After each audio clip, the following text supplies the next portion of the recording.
And here we go, back with another episode of the Sloth Doctors. I am Dr. Chip. I am Dr. Bob.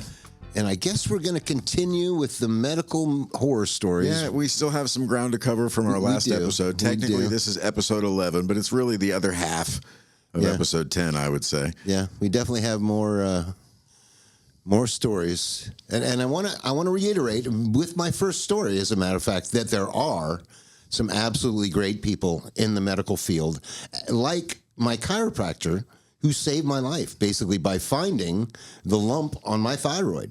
I was actually in for a neck adjustment, and she turned my neck just the right way, and a lump popped out of my neck, and she goes, you got to get that looked at.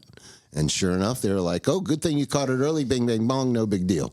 So she literally saved my life. So, and another thing. How much advanced warning do you think that gave you? Like, how much longer do you think it would have taken before you would have noticed a symptom? Idea. Well, first of all, unless you move my neck the certain way, you couldn't see it. So there's that. And I had no idea it was there, and I didn't feel anything. So other than that visual clue, you had no symptoms? No clue. Yeah, no clue. No clue whatsoever. You know, I know a surprising number of people that have had the same thing that you've had and that also take Synthroid. It's surprising how many. Well, it's kind of a common thing, I think. Yes. Speaking of which, as I was going into surgery for that, as they were putting me under, the nurse says, "Oh, don't worry about it. It happens to everybody." And she showed me her scar where she had her thyroid out, Tipper Gore. And the funny thing is, Rod Stewart. But with Rod Stewart, they called it throat cancer. Oh, God. Yeah. Which it's not throat cancer, but that's what they called it because it's Rod Stewart, and they want to make it a big deal about it or whatever. But, yeah. And another thing I wanted to say about my chiropractors, it is not quackery. A lot of people are like, oh, that's a bunch of bullshit.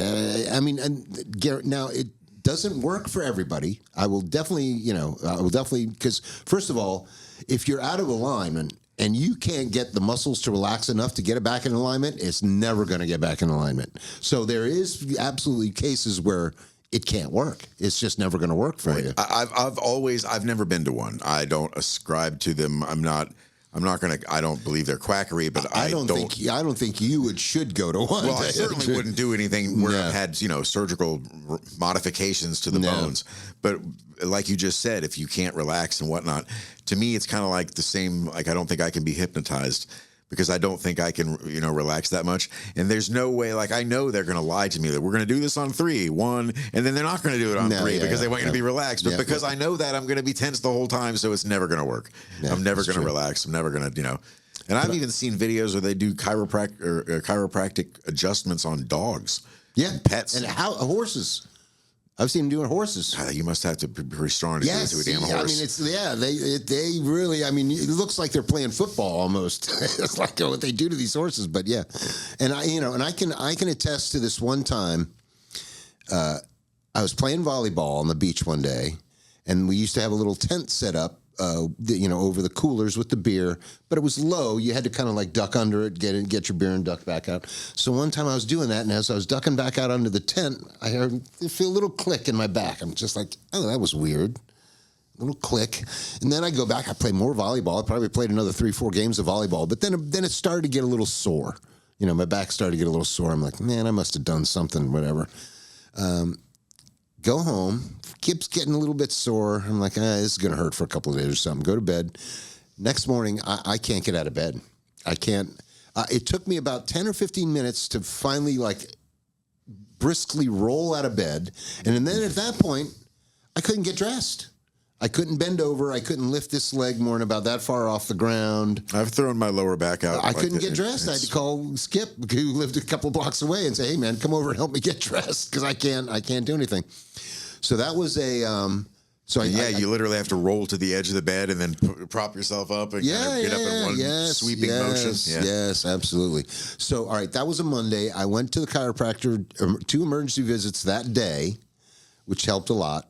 Tuesday went by, was still pretty messed up.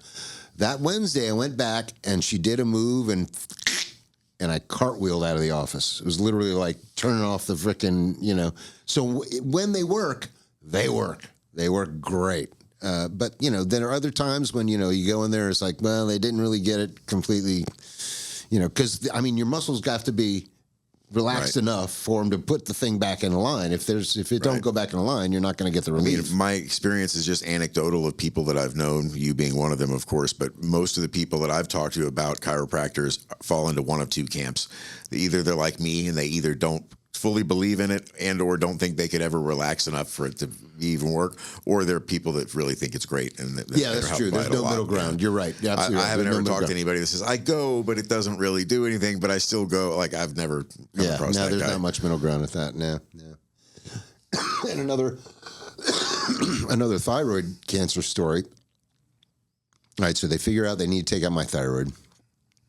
So there's one guy that's a ear, nose, and throat guy that actually did the surgery. He was great.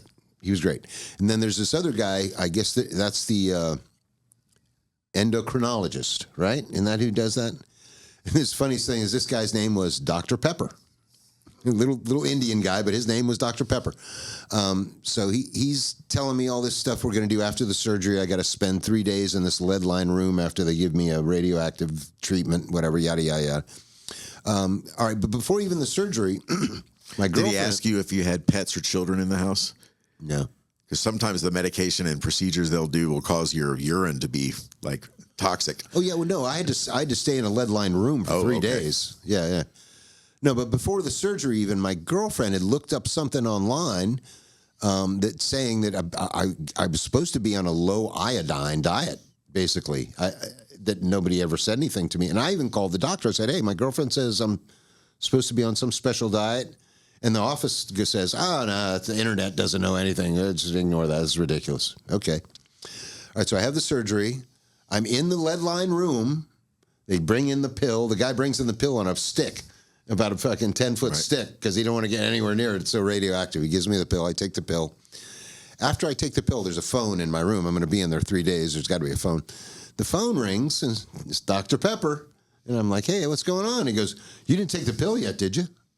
I'm like, yes. Yeah, I almost gave you the wrong stuff, man.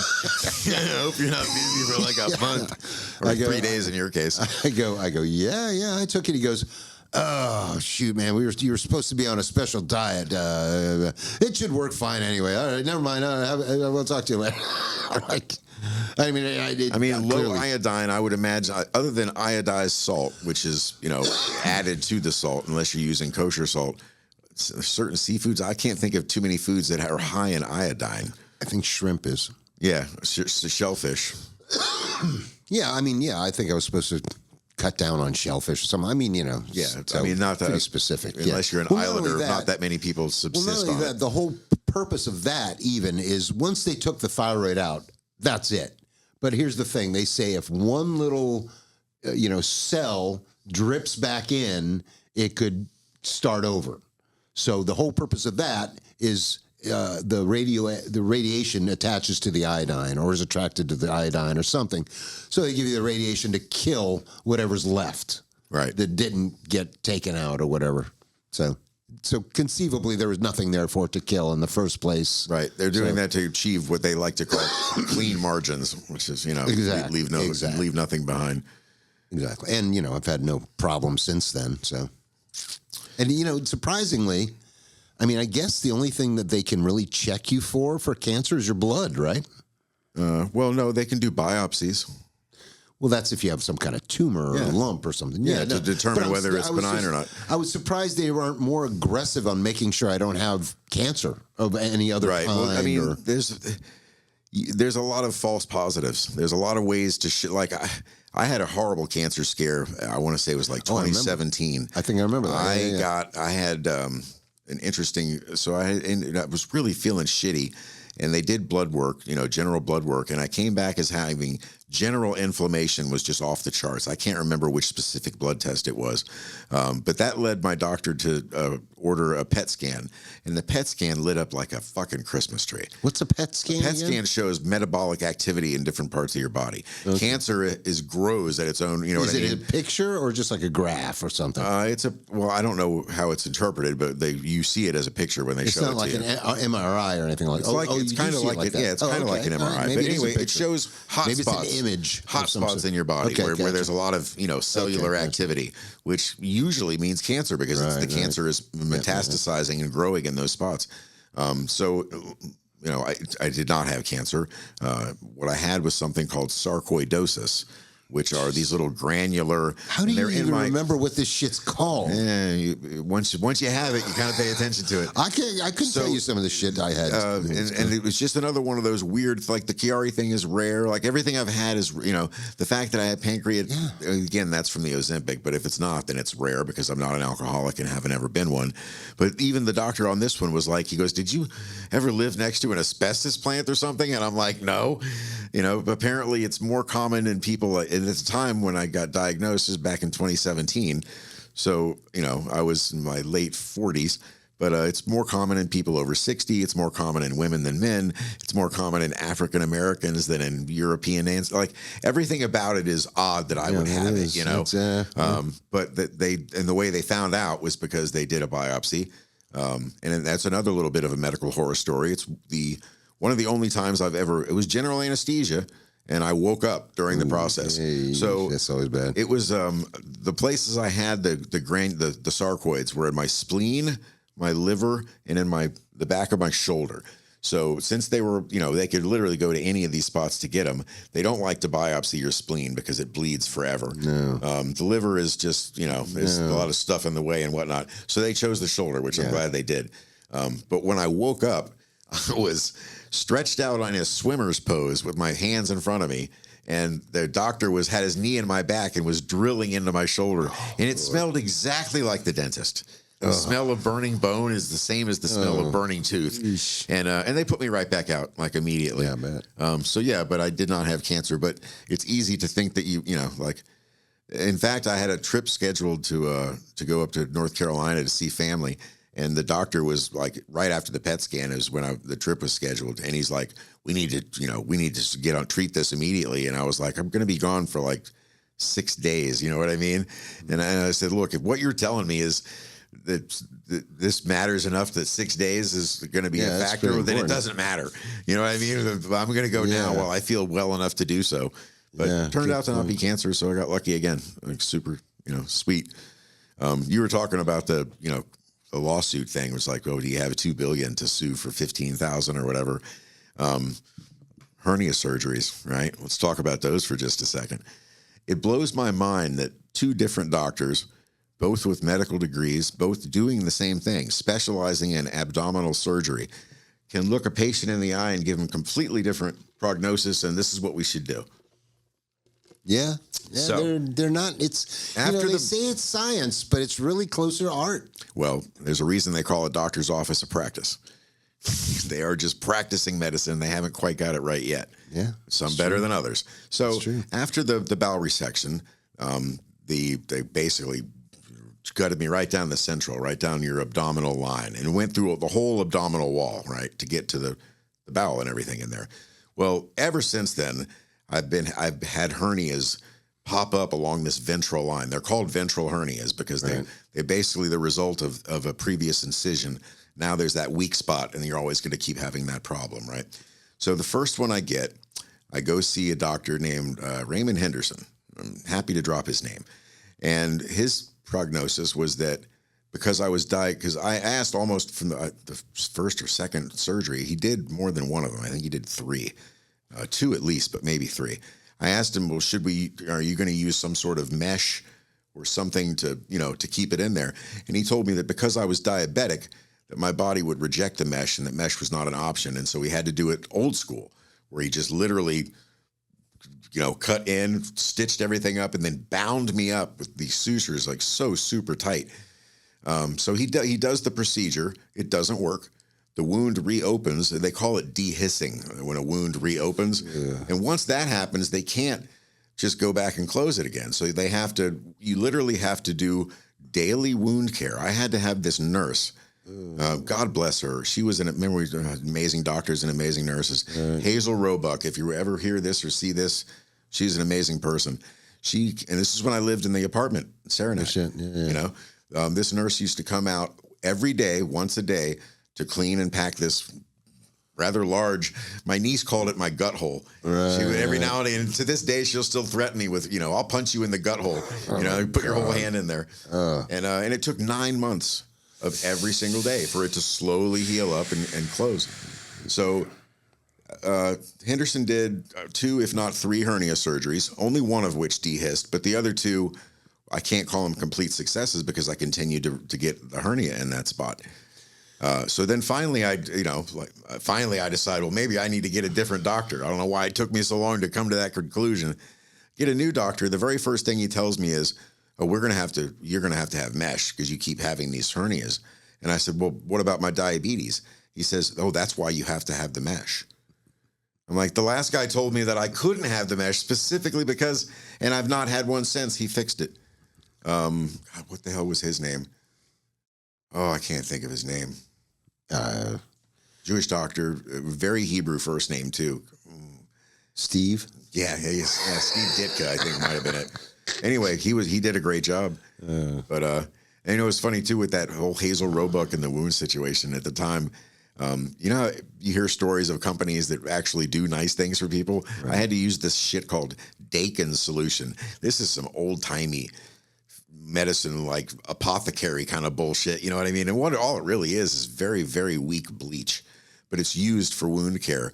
And I wrote them a letter explaining my situation and that I was I'm going to have to use this product for 9 months and I'm still waiting for a disability settlement and I'm basically I don't even have good insurance yet. And they shipped me free 9 months worth of this stuff. Shit. Yeah. Oh, that's really interesting. I didn't pay for any of it. I think I had to pay shipping and handling, which is like, $5 or something. Wow. It was very cool of them though. And I can't imagine that the stuff sells for that much anyway. And I also don't think it's that widely used because it's so old fashioned. So who was selling it? Was it a big pharma company? I wrote directly to the company. Right, but what company was it? Dakin's Solution is they're like their own, just like a little small company or something? That's how I reached out to him. But yeah. That's an endorsement for little small companies. Fuck those big giant corporations. Yeah, if you ever need to, some really light you would bleach. never see a corporation wouldn't do that. Wouldn't just send you some for free. Oh, the whole point of that story, though, when you're talking about the lawsuit, though, so this was a situation where I felt I should at least have some legal course, the fact that I keep having these hernias. And I approached an attorney about it, and he agreed that he did think I had a case. But upon investigation, the doctor didn't have malpractice insurance, and all of his assets were carefully, like in a son's name and a wife's name or whatever. Yeah, so there would have been nothing to get. Isn't that the thing that has the commercials about the class action thing? Well, if you can get in on a class action thing, but then that usually means the only people that make money off of those are usually the lawyers. A whole lot. There's a difference between a class action and what's called a mass tort. I'm not sure what the exact differences are, but I have been involved in a mass tort case, and those, Hey, I tried it in small claims court. And I'm not just not just to be litigious, but if somebody does, these companies do things that are wrong to you, there's really literally no other way to address the situation. Yeah. Crazy. I had another story. Speaking of coming to in a procedure, the only time that ever happened to me is when I think I was like 16, and I had my wisdom teeth were coming in like sideways or whatever. So they knocked me out basically, which is the first time I'd ever been rendered unconscious for any kind of procedure. But they knocked me out because they had to saw them, I guess, into pieces and take them out. But I apparently came to a little bit in the middle of that and just barely moved my tongue over to where like I just got a little teeny cut on the side of my tongue, which you wouldn't think would be that big a deal, especially when you're dealing with giant holes in your gums where, there used to be teeth. But that hurt so bad, man. Just a little nick on the side of your tongue. In the tongue. Oh, my Lord. That was the most. And, of course, it's right on the spot where you actually kind of bite it a little bit if it's a little swollen. Yeah. It's like, oh, my God, that was the most painful thing. That is one of the hardest jobs in the medical field. Kudos to those guys because, treating things and surgery, they're walking along the hairline of being dead. Their job is to get you right close to death. Yeah, as close as they can without actually killing you. So if they're going to err on one side or the other, I guess I would rather wake up for just a second than to not wake up ever again. That is a tricky job. That's not for sure. And then of all the doctors in the world that, everybody knows it don't lie to the doctors are not cops. You know, be honest with them. But buddy, you definitely better be honest with an anesthesiologist about whatever extracurricular activities you have or ailments or lung conditions or anything like that. Whatsoever. The only thing they want to do is keep you alive and unconscious. Generally, anesthesia is no joke. I mean, the risk every single time you go under, there's that risk that you're not going to, you know. Oh, that's the biggest thing I'm worried about when I go to surgery. I'm like, Jesus, you know, I'm going to sleep. I hope I wake up. You know, that's it. I'm not worried about the procedure. I'm not worried about the you know you're going to be in pain when you wake up. Right. You know, right. That's, all right. That's just a given. But man, it's just, you know, when you're going under, it's like, oh, okay. Hope I wake up. You know, that whole two different medical approaches to the same problem. I've had that on lesser scales too, such as most of the time when you are diagnosed with acute pancreatitis, they immediately put you what's called NPO, which means you're not allowed to eat or drink anything. And they super hydrate you with IV saline bag. So you're peeing the whole time, but you're not allowed to eat or drink anything. And yet I have had, and then usually after like 3 to 4 days of that, they will start you on what's called a clear liquid diet and then a soft liquid diet. And then they keep upping it. And the point is they want to get you to where you can eat regular food again without having pain. And once you do that, they let you leave. Gotcha. But I've had hospitals in that small town in Ohio that brought me food the next morning, brought me breakfast. I'm like, what is this? I thought I was NPO.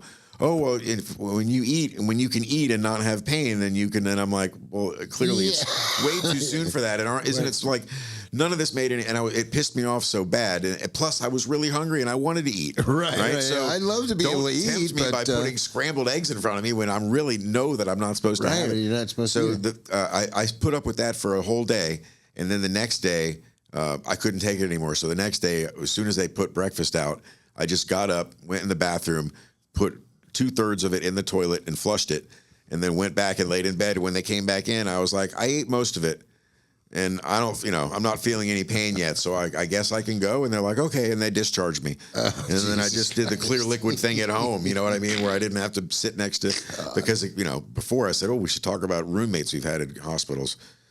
Yeah. If you get admitted to a hospital and you have your own private room, God, what a blessing that is. Yeah. What a sign of living in the future of a first world country. I actually had my own room. No, maybe I didn't. I think I had my own room after my thyroid surgery. I've had, let's see. Maybe I didn't, though. I don't remember. I've had screeching lunatics, people screaming in pain, of course.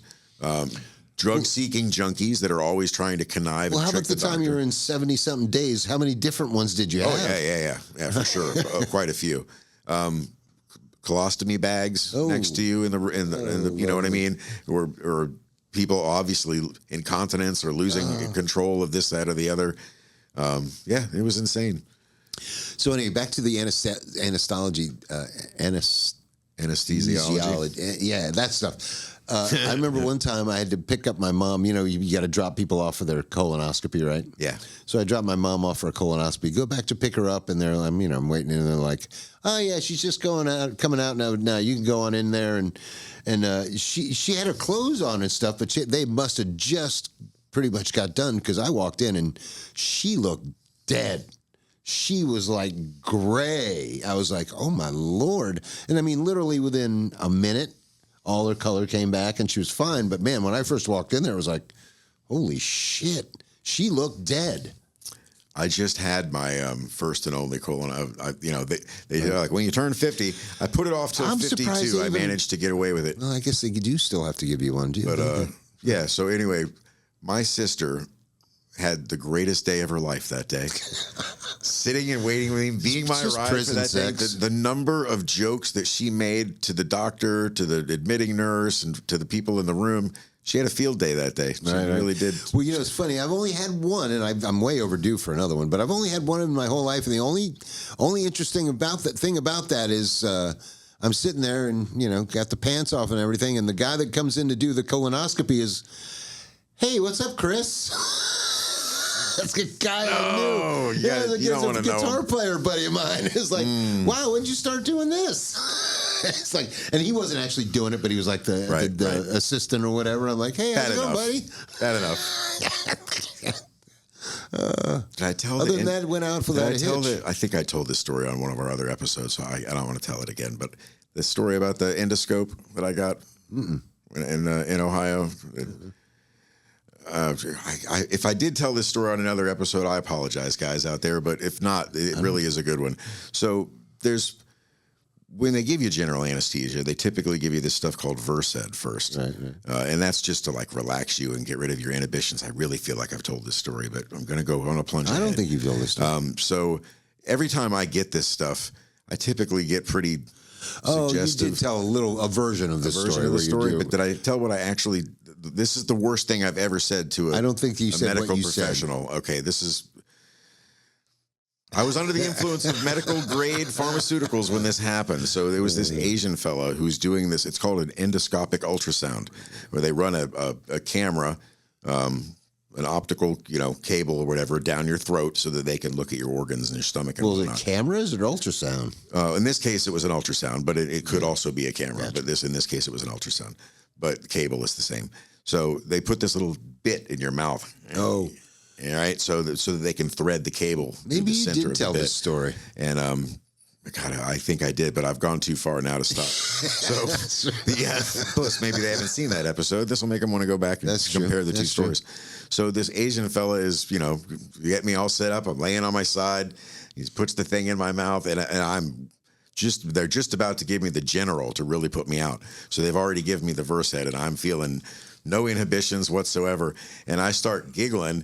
And he's like, what? And he takes the thing out of my mouth so that he can hear me. And I said, you're never going to fit your dick through that hole, implying that he was going to do something to me while I was under the influence. And if he had, I probably earned it, But he was Asian, though.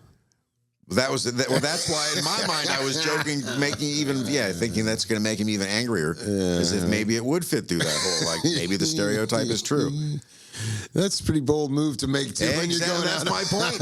I was antagonizing this guy who had complete control over my unconscious. I'm completely at your mercy now, and I just made the rudest comment on drugs. I mean, they got it. Yeah, they probably heard. You think yelling at your waiter before you get your food takes balls? No, try doing this. Yeah, they probably heard stuff that's. I see clips of it every once in a while. They get these, people that are just so wasted on anesthesiologists that are saying stupid stuff. Right after the dentist. Right. Yeah. I don't think I've ever been, well, actually, that reminds me of a great story. But my very first knee surgery, never had any kind of, my teeth, that was about, and some stitches in my toe. That's about the only thing. Never had any kind of surgery. Mike Pasco dropped me off, and it was like fucking 6:30 or 7 in the morning. I had to be at the hospital. All right, so they get me in there. They put me in a room. They hook me up to the IV first, which I'm much better with that now. But back then, that was a little bit of a bit traumatic. Them sticking a thing in my arm, and then all the.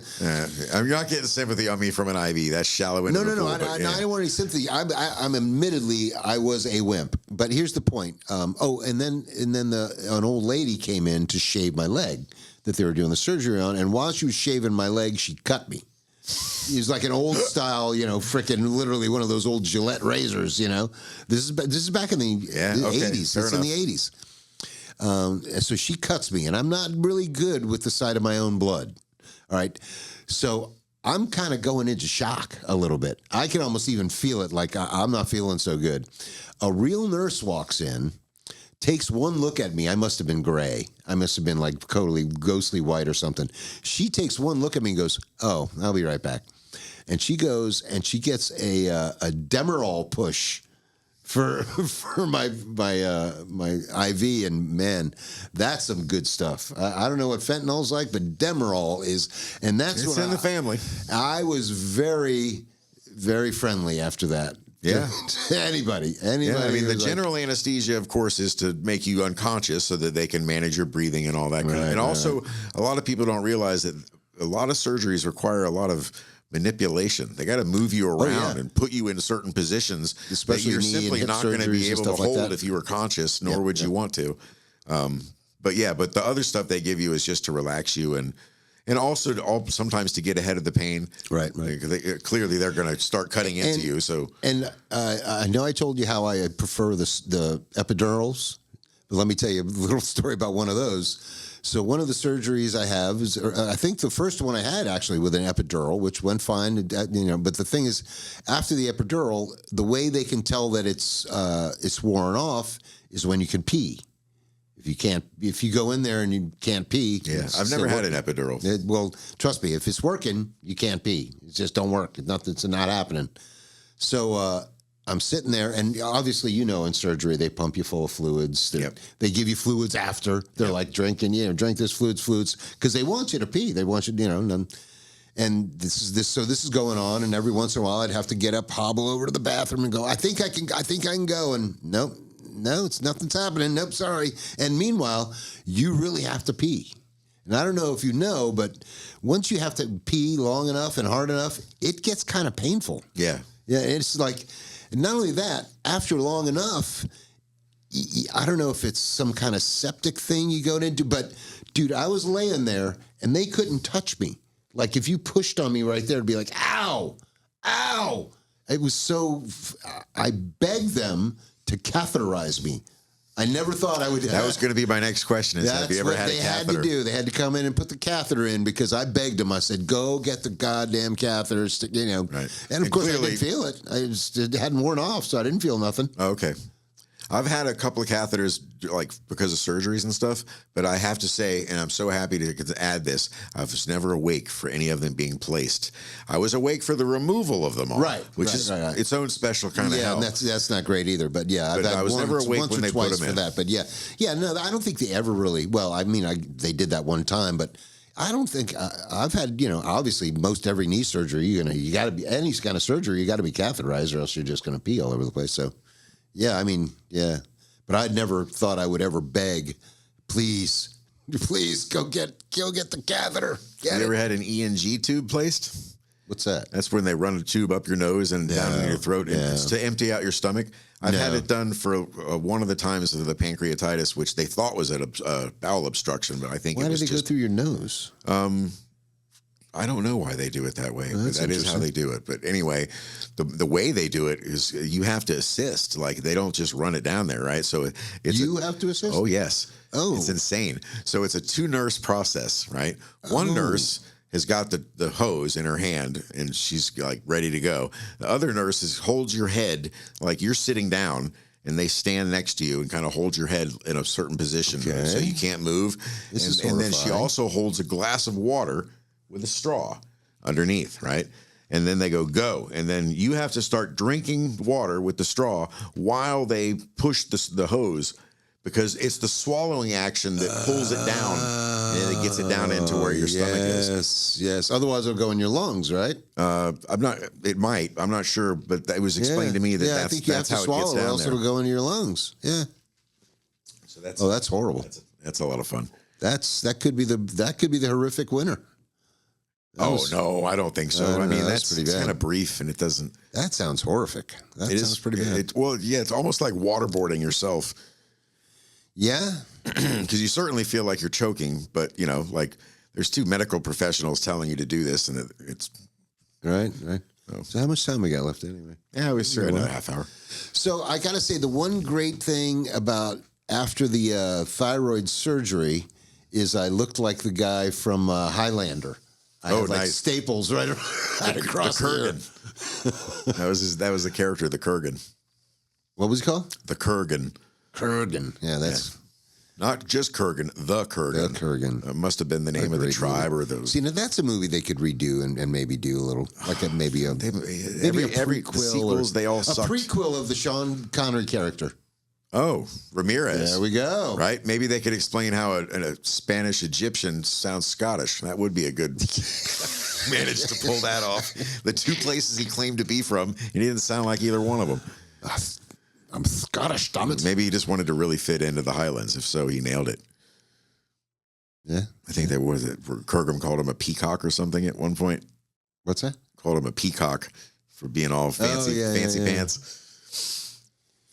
Well, the first one was pretty good, but boy, they ruined the lore and everything with every sequel, and that they did. It just That's true. Yeah, that's true. They did have Really that should have one left it sequel one that and was done. pretty bad. How many? They only had one, right? What movie? No, one sequel like movie, right? There was two. There was a sequel, and then there was a really weird third one I was gonna say I don't know if the guy saw the third that one. didn't get a lot of views at all.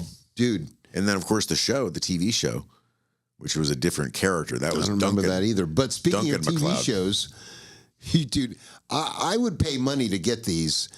Apparently, there was not one, but two sitcoms made for Blazing Saddles, and they never aired.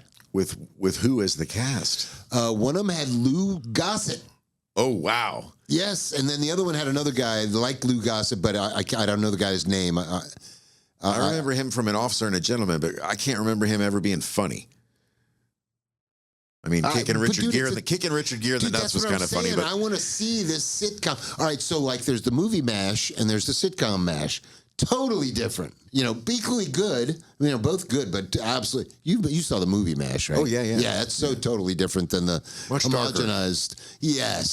So I just want to see what a Blazing Saddles sitcom would have looked like.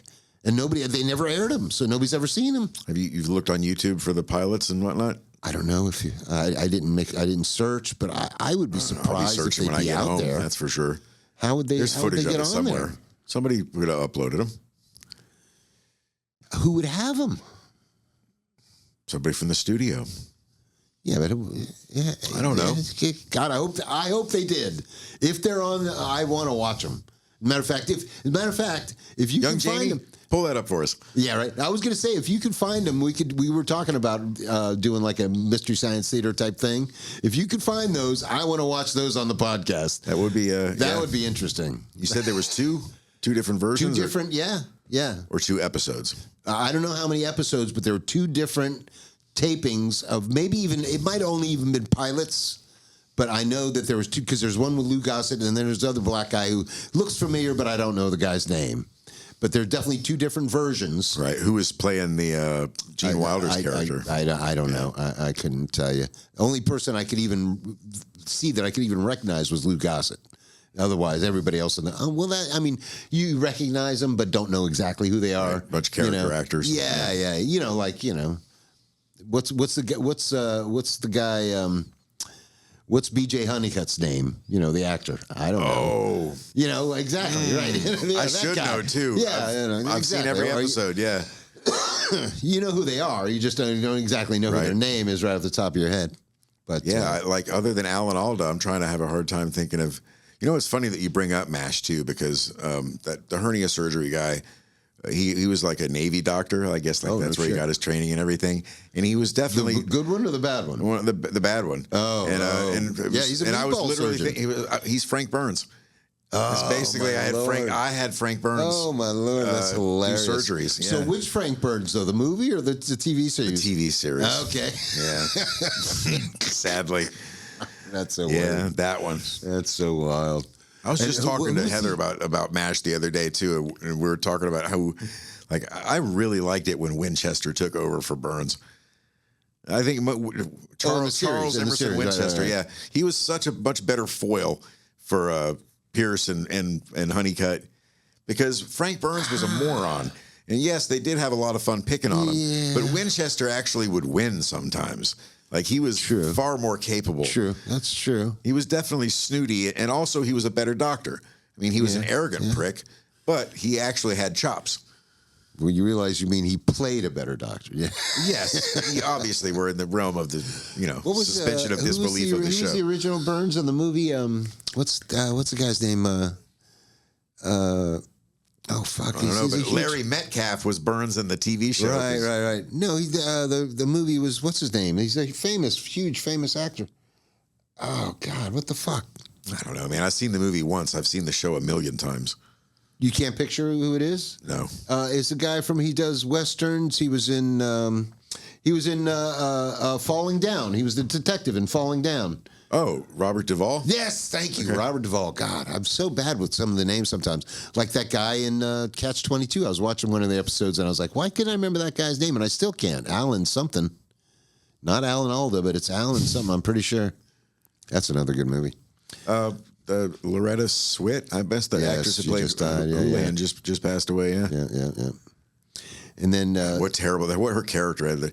The two guys, Frank Burns and that weird dude she was married to, Donald Penobscot. Yeah. The character had terrible taste in men. My favorite character in that whole TV series was that CIA guy. He was hilarious. What was his name?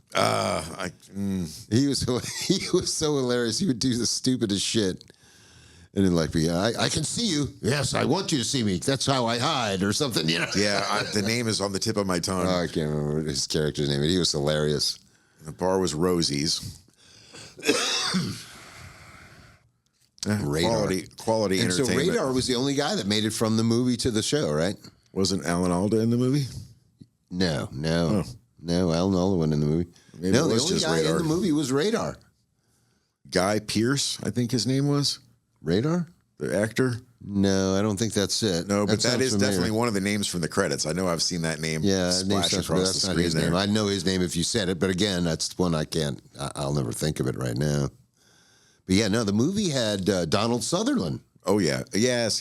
And I don't know that other guy, Skerritt or something? Tom Skerritt? Tom Skerritt. Is that the other guy? Yeah. And then had somebody else pretty big, Duvall. They really did tackle the whole transgenderism with Klinger, though, way ahead of schedule on that show, you know? Well, I mean, yes and no. Yeah. You know. I mean, it was played for a laugh and also in a legit attempt to get out as insane person. Yeah. Section 8. I mean, it's like, yeah. I mean, it's like, I don't think I would say that didn't make it any more acceptable. No, probably not. I'd just say they were just really just kind of making fun of the fact that a hairy guy with a big nose can dress up in a dress. And still not get out. That's like, I almost think Monty Python did more for transgenderism than that. Yeah. Know? Well, one could argue that they were just... kids in the hall. For sure. Those guys. But, Monty Python were just following in the old English stage tradition of just casting males in all the roles. A lot of English seem to dress up as women. That does seem to be a thing. I don't know what it is about England and English people. Well, when they were originally acting in those, stage productions of live Shakespeare and whatnot, when he was still alive, there were no actresses. They were simply only little actors. Boys played all the female exactly. parts. Yeah, you're right. Yeah. And plus, you're not on an HD screen too. Most people are sitting so far away that as long as you can do a falsetto and wear a wig, for the purposes of the play, you're a girl. Just grab one of the kids from the choir that's already had his balls cut off, and there you go. You're all castrato. Imagine being that kid. Poor guy, hey, you're a pretty good singer. Yeah, how'd you like to really be a good singer, right? I can't imagine they agreed to it. I know. I was just going to say, do you think they had any say whatsoever in the choosing of that? Or who knows, man? I mean, these were ostensibly free individuals. They weren't like shit. I mean, aren't they telling them they're doing that for God or something? Or I mean, at some level, isn't there some? Maybe it's a level of self-sacrifice. You've got to cut your balls off for God so you can sing. To sing in the choir, yeah. To have an angelic voice, maybe. I don't know, man. That's just insane. It's a rough way to go. Oh, it's funny. All right, so you remember Dwayne on episode whatever. 9. He used to sing Chris Cornell. Soundgarden. Yeah. I mean, is there anybody that sings much higher than that guy? All right, so anyway, I'm talking to him about doing something else, and he goes... Geddy Lee. Yeah. So he goes, all right, yeah, pick out some songs, I'm a baritone, so just keep that in mind. I'm like, what does that make me? if he's a baritone... Isn't Mike Rowe from Dirty Jobs? He's a baritone. Yeah. So am I, obviously. Yeah. But actually, Mike, he just did a song. He just put out a song. He's a good singer. Oh, I know. He used to be an opera singer. He just put out a song with a country guy. I guess technically he still is. I forget which country. Some country guy. They put out a song about working class, yada yada country. Right. His new show, I think, is called Somebody's Got to Do It. I was watching it on. I think it's on Amazon Prime. It's funny too because. They let him. His producer must have really shit their pants on this one, but he was the episode I saw was some monster truck event somewhere in Indiana, and so he was like building all the dirt ramps and everything, and they actually let him drive the monster truck by himself. Not a lot, but enough to where He could have given himself a rather good jostling. He could have gotten himself a little hurt. Yeah, you can't get too hurt in those things. They're set up pretty good. Yeah. Do you stand in it? No. They used to have them where you stood in. He was sitting in this. He was all strapped in with the full racing harness. But the whole thing is, I don't know if you ever look into his background, he's not that working class at all. I know. He's like you say, he used to sing in the opera. Yeah. And I think he's actually done like ballet. He's or a little some bougie, shit. but he has done a lot for. Oh, absolutely. And he's got the mindset. He's absolutely brilliant, especially when it comes to the, when he talks about the, how useless college is now, as opposed to like, dude, just go learn how to fucking fix a fucking pipe and be a plumber. You make a ton of money instead of spend 8 years and go $1 million in debt and get a degree in gender studies. Right. And what are you going to do with that? What the fuck? Well, AI is coming for all those jobs anyway. Yes, exactly. That job's gone. There's so many jobs that are just going to be gone pretty soon, including my real estate agents. Probably those things are, I don't know what the hell he's going to do soon. What is there going to be? Secretarial work?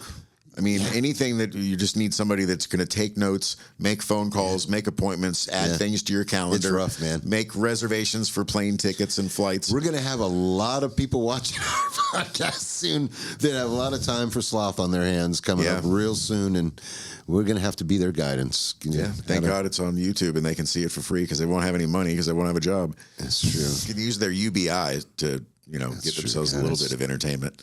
Oh, speaking of which, have you been feeling? Which will be, if that happens, it'll be a nice slide back into feudalism, right? It'll be like full circle. Yeah. We were from feudalism to mercantilism to capitalism, and then right back to where we started from. Yeah, absolutely.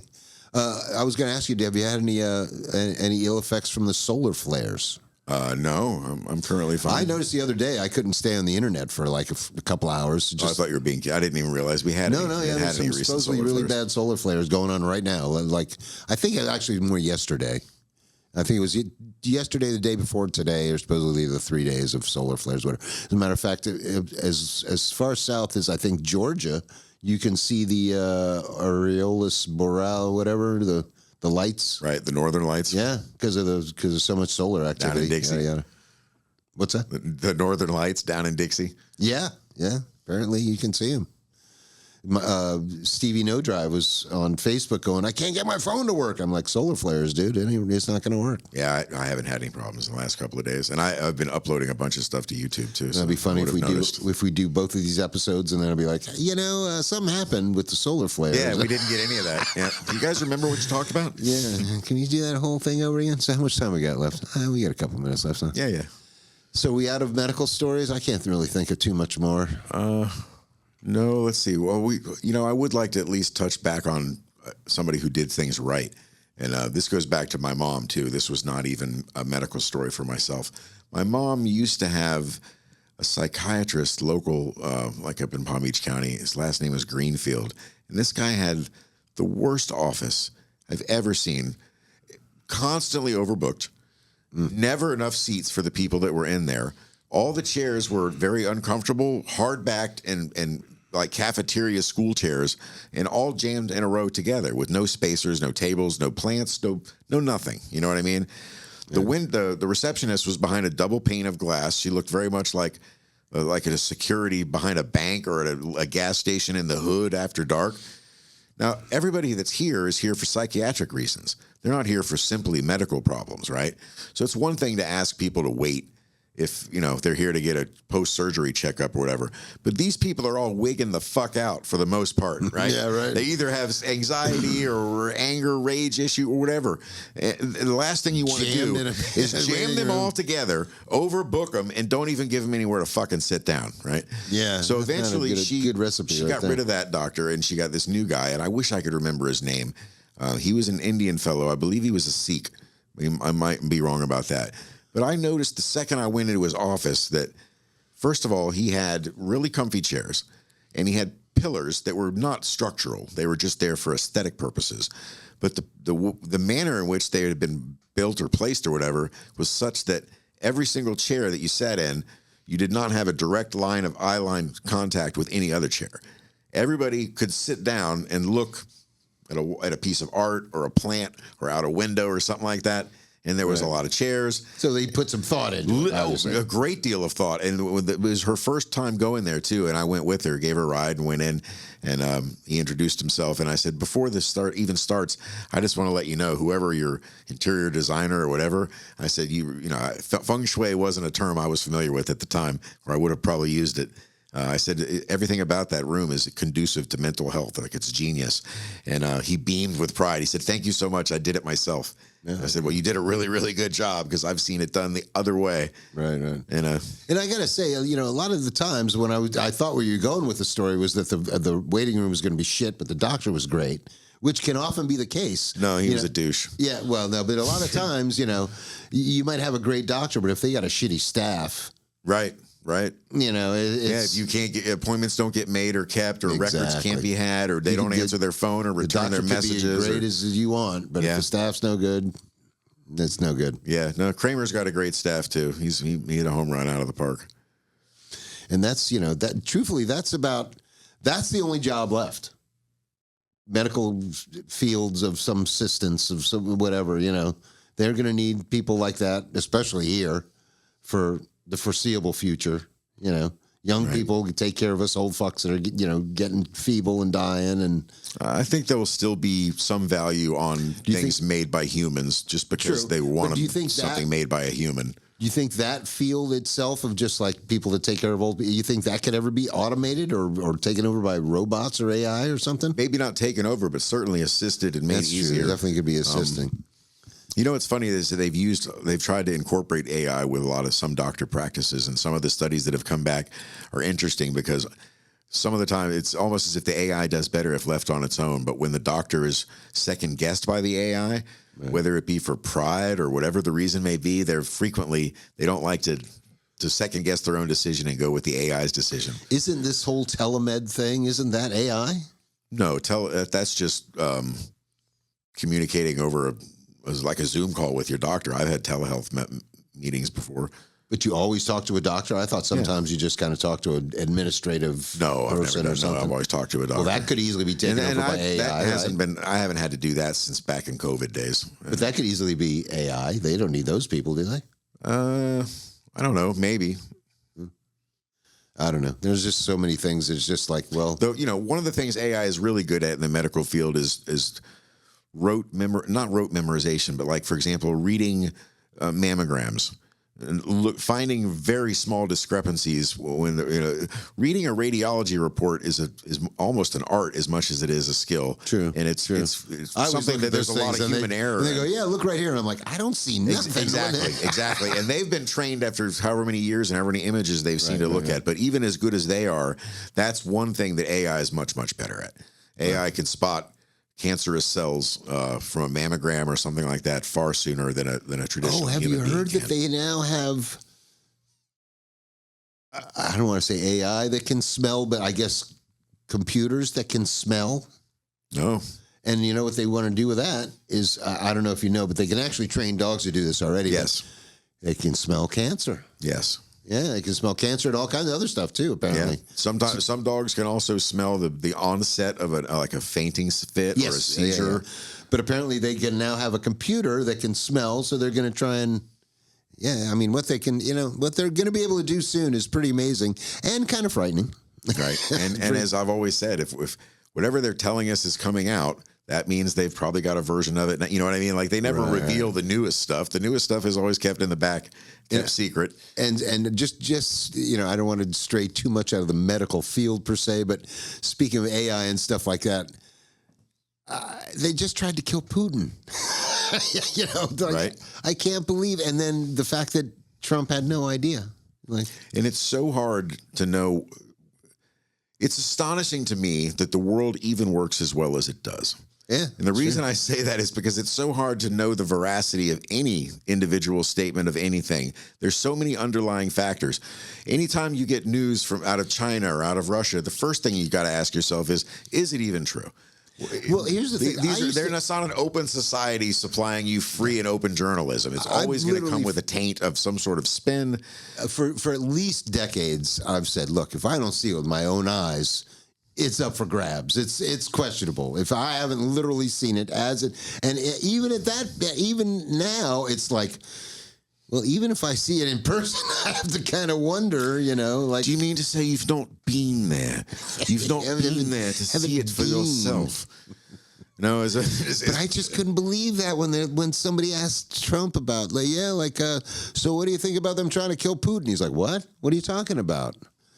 Yeah, like to claim you haven't even heard that the attempt was made is ludicrous. That's just insane. Right? Yes, absolutely. Clearly, what you're saying is that, yes, I have heard about that. And that's insane. And we would love to get to the bottom of that, and we're going to investigate and blah, blah, blah, or take credit or don't. But don't say you don't know that it happened. And they're not saying anything about it on the news. I showed you the I swear to God, that's a video game that they showed of the attack, Russian Pearl Harbor, which is of the real attack. So they're making all kinds of noise about that, but nobody's saying, "Oh yeah, by the way, they tried to kill Putin with drones," and he's kind of pissed about it. Why would the president fly so close to an active military? Like, that's an insane thing too. Like, why are you even over there? I don't think he was that close. They were in Kursk, weren't they, or over Kursk? Maybe, I don't know. I don't know where they were, but I don't know if they were that close.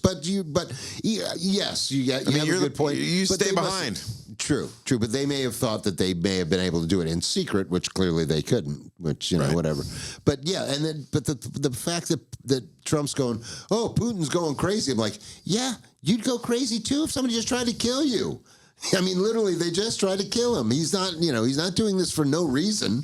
He didn't just wake up and go, I think I'm just going to send him. You tried to kill him. That's why he's doing it. You dumb. It's just amazing that. I mean, yeah, let's say he wasn't completely behind it. Somebody had to have said, hey, somebody just tried to kill Putin. Yeah. Plus the amount of news that he watches, or just being on X or Meta or whatever, somebody told him. How much time do we got left? Yeah, we should probably wrap this one up. I was going to say, we don't want to get into this subject. We can say a whole other episode. For a whole episode. We'll do this one for the next one. Yeah. I mean, all right, guys. Well, he's been in power for 27 years. I think we can give him 30 minutes or more of material at least. For sure. All right, guys. So listen, lots of comments, subscribe, share. We're actually very soon going to be on all the platforms, I guess. Right. Pretty soon we are going to be on Spotify and Apple Podcasts, and I believe iHeartRadio as well. Speaking of which, I got to send one of these to Josh and see what he says. Yeah. He's probably going to be insulted though. Yeah, maybe. He might be like, who are these hacks trying to do my show? I don't know. I'll send him one, see what he says. It'd be great if he wants to come on. That'd be insane. All right, guys. We'll see you next one. See you next time.